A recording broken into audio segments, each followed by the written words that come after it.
CP.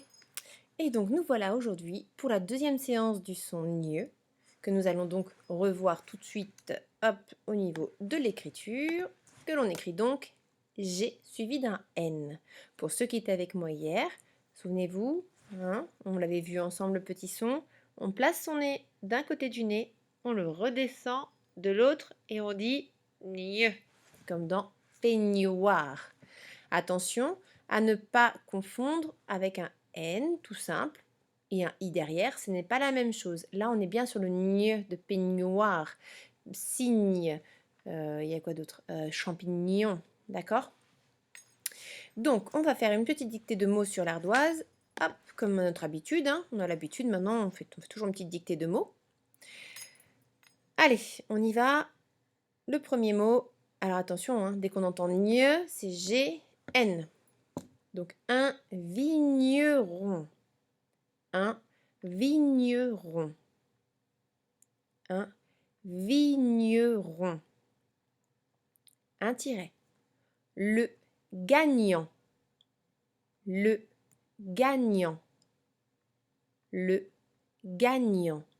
Attention à la fin de gagnant, puisque tu peux dire une gagnante si c'était une fille. Donc il y a une lettre muette que l'on n'entend pas à la fin de gagnant. Ensuite, le mot suivant, un chignon. Un chignon. Un chignon. Un tiret, un grognement. Un grognement. Un grognement. Ensuite, on va lire les phrases hop, que j'ai recopiées par rapport à ton manuel. Donc, je les ai juste recopiées, d'accord? Comme ça, je peux te mettre le son gne en bleu, comme je fais à chaque fois. Tu es prêt? Allez, on y va. Tu le lis? Soit tu mets pause pour pouvoir lire tranquillement. Sinon, ben, tu attends un petit peu puis tu veux le lire. Mais ce serait quand même mieux que tu le lises tout seul. Donc, je te laisse mettre pause. Et dès que tu as fini, tu remets la vidéo. Allez, vas-y. Donc, voilà. On a 2 fois le son gne dans cette phrase. Donc, il faut surtout lire le mot dans lequel il y a le son gne. Et ensuite, le reste, ce n'est pas des mots compliqués. On y va.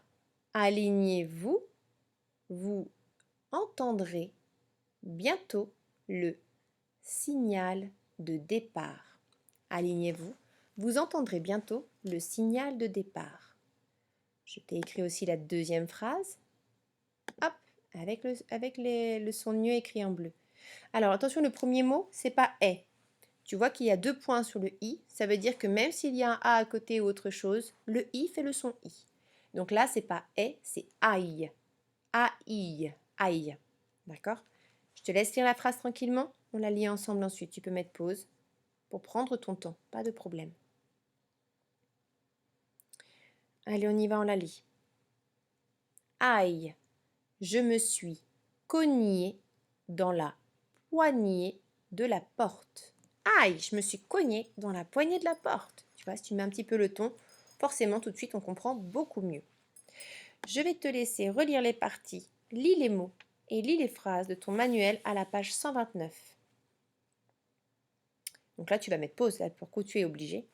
Tu vas lire tranquillement relire tranquillement ces 2 parties-là. Et ensuite, tu remets lecture pour qu'on puisse continuer ensemble cette séance. Allez, à tout de suite.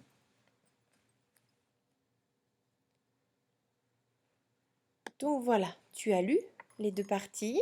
Je pense que normalement, ça ne doit plus trop te poser de difficultés maintenant que tu commences à intégrer ce nouveau son-là. Et je te laisse prendre ton fichier de travail, hop, d'exercice plutôt, à la page 39 et faire l'exercice 8. Donc c'est un petit exercice avec une étoile, donc il peut poser des soucis, il peut poser un peu de difficulté, tu vas peut-être avoir besoin de plus d'aide, mais tu es tout à fait capable de le faire.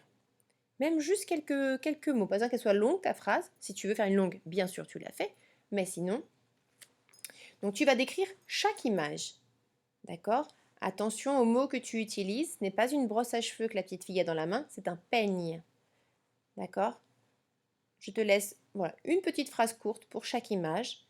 Et ensuite, tu remets lecture pour qu'on continue la séance. Allez, à tout de suite.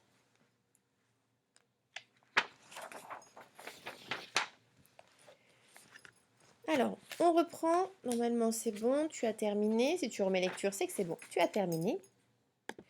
On reprend l'image. D'accord? Tu te souviens? On avait Hugo et ses parents. La maman d'Hugo venait d'avoir un bébé.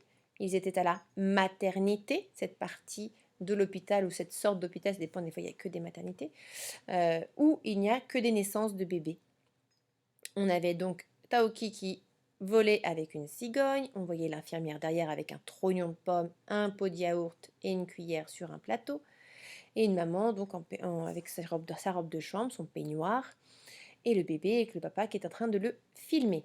Alors hier, j'ai eu des copains qui m'ont demandé mais pourquoi ils filment un bébé. Bah, tout simplement parce que quand un bébé arrive à la maison, on est content, on veut peut-être le montrer aussi, alors garder ses premiers instants de vie en souvenir, et aussi pouvoir se dire que on peut l'envoyer, je veux dire, aux grands-parents qui, eux, ne sont pas là à la maternité à ce moment-là. Donc faire partager ce tout premier moment de ce bébé-là à toute la famille. Donc, on avait vu tout ça, et maintenant, place à la lecture du texte de l'histoire de Taoki. Je vais te laisser mettre pause, le lire tranquillement. Et puis après, comme à chaque fois, je vais te le relire un peu plus vite pour être sûr que tu aies bien tout compris. Allez, tu mets pause et on se retrouve juste après. À tout de suite.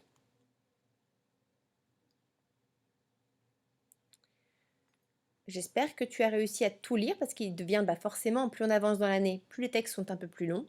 Donc celui-là, il est assez long. On commence à avoir des vrais textes d'une taille voilà, conséquente. Mais tu verras en C1, tu en auras d'autant des comme ceci ou des un peu plus grands. Alors, je te lis le texte. Quelques jours après le retour de Hugo de classe de mer, sa maman est partie en trombe à la maternité, accompagnée de son mari pour accoucher. Le lendemain matin, Hugo apprend que sa petite sœur est née. Elle s'appelle Agnès. Fou de joie, il trépigne d'énervement. Il va bientôt la voir et Taoki se ronge les pattes. Les grands-parents les emmènent voir le bébé. Oh, qu'elle est mignonne! Elle est si petite.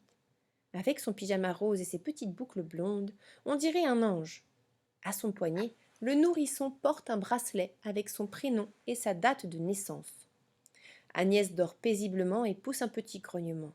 Hugo et Taoki craignent de la déranger et s'éloignent sur la pointe des pieds.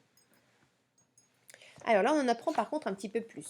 Mais avant ça, que je te questionne sur un peu la différence, est-ce que tu sais ce que ça veut dire partir en trombe?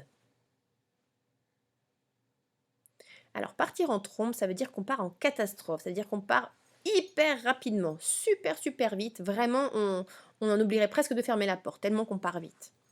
Donc la maternité, moi je ne sais pas si tes parents te l'ont expliqué hier, moi je l'ai expliqué aux enfants, c'est l'endroit, qui était en classe, c'est l'endroit où les bébés naissent. D'accord? Trépigner d'impatience, trépigner, ça veut dire que vraiment, oh là là, on bouge un peu d'un pied sur l'autre tellement qu'on est pressé de faire quelque chose. Donc là, tu vois, il trépigne de la voir. Et craindre, c'est quand on a un petit peu peur. Quand Hugo et Taoki craignent de déranger la petite sœur, ils ont un peu peur de la déranger. Donc dans le texte, d'abord, je vais te poser, voilà, des questions, enfin, oui, des petites questions. Souviens-toi, on avait dit que Hugo avait l'air un peu gêné, tu sais. Alors maintenant, on comprend mieux. C'est qu'il a peur de la déranger. D'accord? Tu comprends?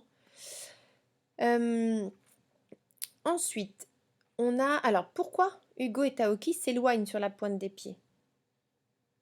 La pointe des pieds, c'est surtout une expression pour dire qu'on marche vraiment à peine. Pour pas faire de bruit, pour ne pas déranger ce bébé. Donc là, maintenant, on en sait un peu plus. On sait que ce bébé est une fille. Une fille, puisque c'est une petite sœur. On sait qu'elle s'appelle Agnès. Jusque-là, juste avec l'image, on ne le savait pas.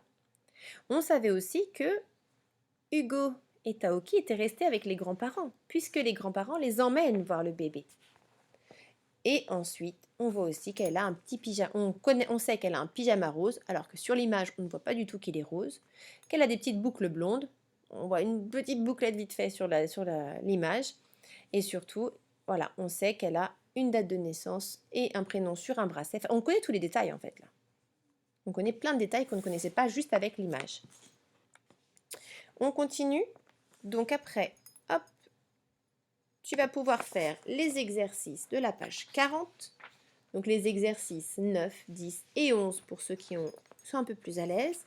Dans l'exercice 9, tu vas donc entourer le dessin qui correspond au texte de l'histoire. D'accord?